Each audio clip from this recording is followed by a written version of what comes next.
शादी में जो गहना अपनी बेटी को मेरे घर भेजे हैं, आपका सोना पित्तल के बराबर नहीं है। नहीं समधन जी, हमने तो असली गहना दिया था। असली सोना एकदम नकली है, नकली। नहीं समधन जी, ऐसा नहीं हो सकता है। सुनिए, एक काम कीजिए, आप यहाँ मेरे घर आइए और अपना सोना और अपनी बेटी को लेके जाइए। हम कुछ नहीं सुने।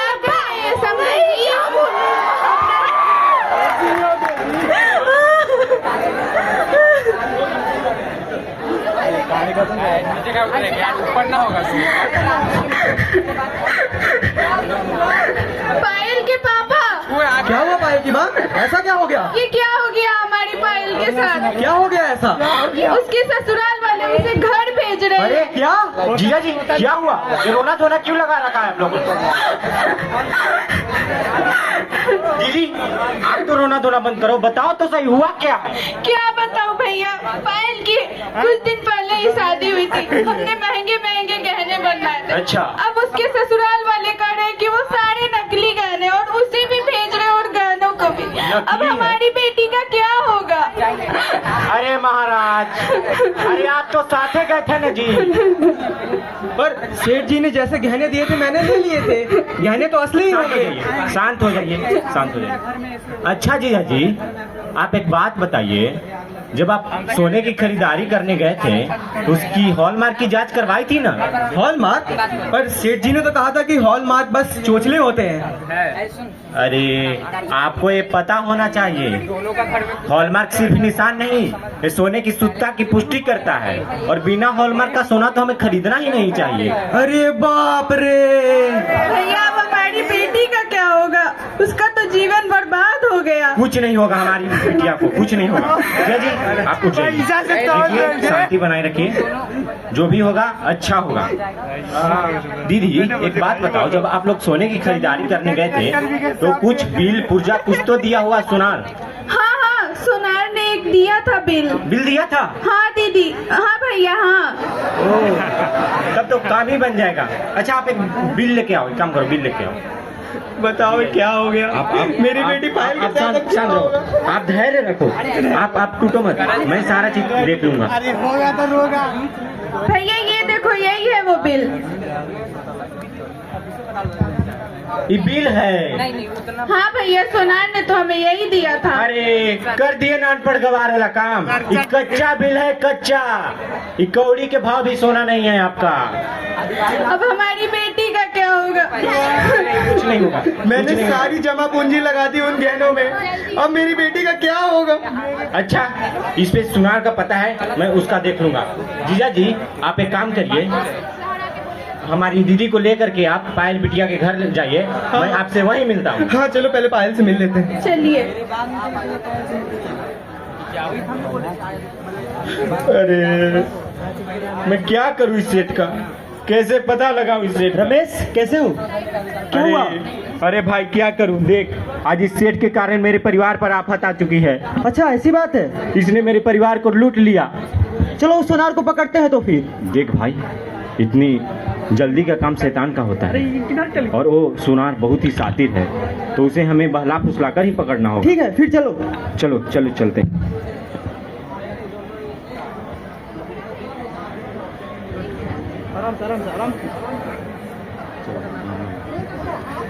नमस्कार सेठ जी। नमस्कार नमस्कार। कैसे हैं आप? नमस्कार सेठ जी। आप कैसे हैं? ठीक ही है। ठीक है। घर पे कुछ पुराने गहने पड़े हुए थे। अच्छा। सोचा आपसे मिल लूं और उनके बदले कुछ नए गहने ले लूं। अच्छा। और इस मामले में आपसे बेहतर तो कोई मुझे दिखा नहीं। जी बिल्कुल। हाँ, तो सोचा इसलिए मिल लूं। अच्छा। तो चलते मेरे घर, यहाँ 2 गली नजदीक। ठीक है, चलिए देख लेते हैं। हमारा तो काम ही यही है। हाँ हाँ, इसीलिए सोचा मिल लेता हूँ आपसे।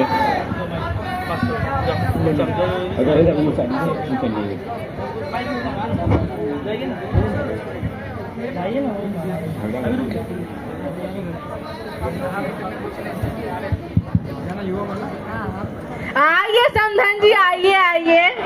समधन जी, हमसे बहुत क्या है ये? क्या बोल रहे हैं मम्मी? देखो ये लोग क्या बोल रहे हैं। समधन जी हमें माफ कर दीजिए, हमसे बहुत बड़ी गलती हो क्या गई। करें आपकी माफी का? ये जो आप सोना दे के भेजे हैं क्या है? पित्तल भी नहीं है ये। समधन जी हमारी बात सुनिए, हमारे साथ ठगी हुई है, हमें माफ कर दीजिए, ऐसा मत कीजिए। और हमारा बेटा का जो इज्जत उछला है समाज में, उसका क्या करें हम? एक काम कीजिए, अपना सोना और अपनी बेटी लेके जाइए। ऐसा मत कीजिए समधन जी, हम कहीं मुंह दिखाने लायक नहीं बचेंगे। और हमारा ऐसा मत क्या? कीजिए। और हमारा क्या? चलिए सेठ जी चलिए, नहीं यही पास पे ही है, ज्यादा दूर तो है नहीं। अरे गहना दिखाइए। दीदी देखो ये वही सुना है ना। हाँ भैया ये वही सुना रही, ये वही धोखेबाज है जिसने तूने ऐसा क्यों किया? क्यों सेठ जी, क्यों किया आपने ऐसा हमारे साथ? क्यों किया? आपके कारण हमारी बेटी की सुन नहीं रही आज। तूने मेरे परिवार को के साथ क्यों किया ऐसा? दीदी ये ठग सेठ का कारोबार सालों से चलता आ रहा था। इसने आपके तरह कई ग्राहकों को पहला फुसला करके मोटी कमाई की है इसने। भैया इसे कड़ी से कड़ी सजा होनी बिल्कुल। चाहिए। मामा जी से छोड़िएगा नहीं मामा जी। अरे हम भी तो वही सोना पहनते हैं, देखिए। अरे चुप रहो, बहुत सुन लिए तुम्हारा। अब जो भी बोलना होगा कोर्ट में बोलेगा। जेल हमको देखा। माफ कर दीजिए, माफ कर दीजिए। हट जाओ। तुम्हारा फैसला तो अब अदालत में ही होगा। लेके जाइए इसे। हाँ हाँ ले जाओ इसे। कड़ी से कड़ी सजा दो दिले। बिल्कुल। बहन जी आप मेरे दीदी और जीजा जी के लापरवाही की सजा इस भोली भाली प्यारी बिटिया को मत दीजिए। जो भी गलती थी ये मेरे दीदी और जीजा जी के लापरवाही के कारण थी। मैं आपसे वादा करता हूँ कि जो भी आपके गहने थे मैं आपको वापस ला कर दूंगा और उस ठग सेठ को मैं सलाखों के पीछे डलवा कर जेल में डालो मैं आपसे उसको, वादा करता जेल हूँ। में डालो। बिल्कुल। माफ कर दीजिए समधन जी, हमें माफ माफ कर दीजिए। करे, हमसे हमारे बेटे से भी गलती हुई थी, हमें समझना चाहिए था। बेटी माफ करो बेटी जी, अपनी माँ जैसी ही है। माफ करिए समधन जी, समझी जी आप माफ करिए, माफ करिए।